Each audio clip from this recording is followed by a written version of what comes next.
Hi guys, something I've probably said before, certainly in these videos, if not in other places as well, is that I'd like to think I'm a very creatively minded person. I like making things. I really like making stuff. And if I could make a living out of making stuff, then that would be absolutely ideal because I do feel like that's one of my strongest skill sets as a person, right?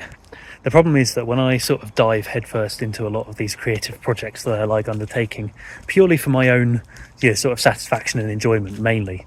Obviously, I do it for other people as well, but like a lot of the time, I'll make stuff like fun projects or whatever that I want to do either with my friends or just to have for myself. And a lot of the time, I'll spend ages and ages and ages like dedicating it, doing really fine details, making sure everything is like exactly how I'd envisioned it.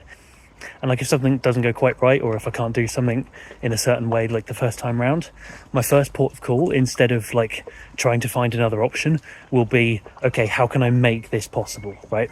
Obviously, it's not to say I don't have any adaptability whatsoever, because I do. I'd like to think I do, at least anyway.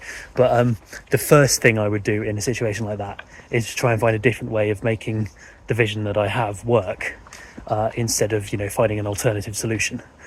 Because I don't want to compromise on my vision, because I think those ideas that I have can be really, really good.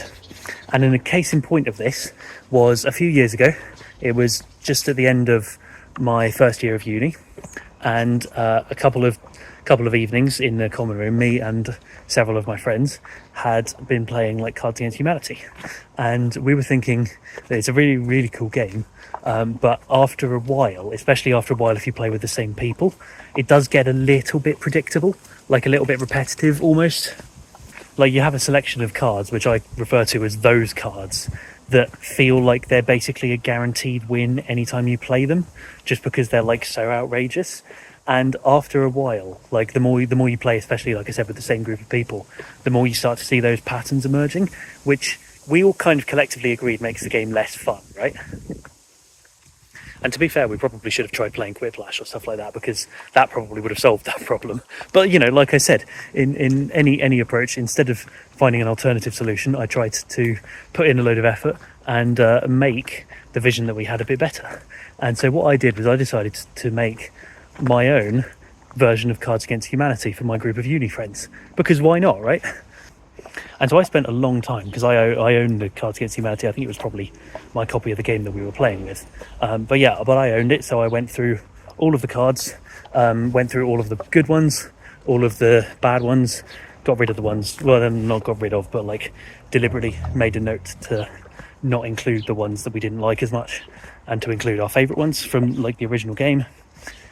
And of course there are multiple versions of the game as well. There are different, like there's an American version, for example, and there are like expansion packs and all of that.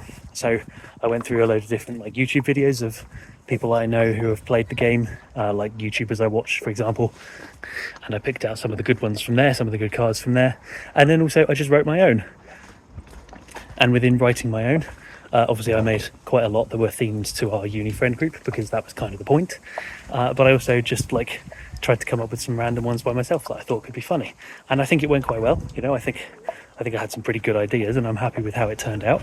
So yeah, once I had all those collated into a list, I went through and tried to work out the formatting, because obviously there were a lot of cards, and I didn't exactly want to pay a load of monies for a random like custom playing card printing company or something like that to print them as like super high quality, like traditional like size of cards, the ones. And yeah, as nice as it would have been, I didn't feel like paying all that money that inevitably would have been. So I just made my own. I had to make them smaller, obviously, because the smaller they are, the less like paper they use to print. We did actually get some special like shiny, like glossy, I think they call it, printer paper to print on, because that made them feel slightly more solid. Because what I didn't want was for us to like play a few games, then the paper being really thin to start getting like damaged and that. I realised that I couldn't make the black cards actually black, because that would take up way too much printer ink, so I just made them like a slightly different shade of grey. So it was still obvious, the distinctions.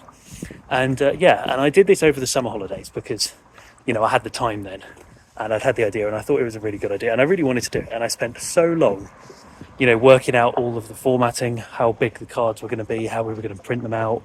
Like I said, finding solutions to the not making the black cards actually black and making them smaller and using the different kinds of paper and all of that. I spent so much time on that.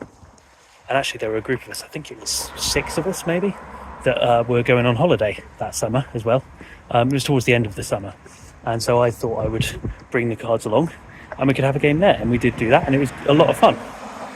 And yeah, I think it worked really well.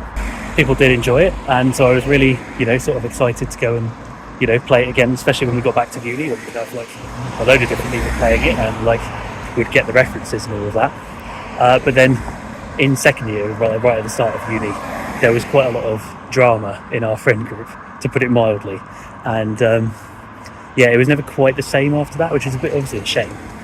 It also meant that we never really felt the desire to actually play custom games like that, because of the references in there would have been a bit, maybe a bit on the nose, or they could have been. I think, there were definitely a lot of more sort of risky plays that probably could have been interpreted potentially problematic or malicious way. So in a way, it was probably a good idea that we didn't. But what that eventually meant, we only ever really played that one game on holiday of my Cards Against Humanity version. So I spent all that time making it, only to play the one game, which definitely did feel like quite a waste. And I was glad that we got to play one game at the end. But obviously there wasn't really much I could do, or any of us could do really, about the other situations that were going on. So, but yeah, that's just a classic me story. There are other examples like that where I've put loads and loads and loads of time into something to get a bit of reward from it, but certainly not proportional to the amount of time and effort I put in. But regardless, I am still proud of what I made. I think it was really, really good fun, and for that one game, although it was only one game, we did have a lot of fun. So yeah, maybe it was still worth it, who knows. But yeah, that's about it from me today. See you tomorrow.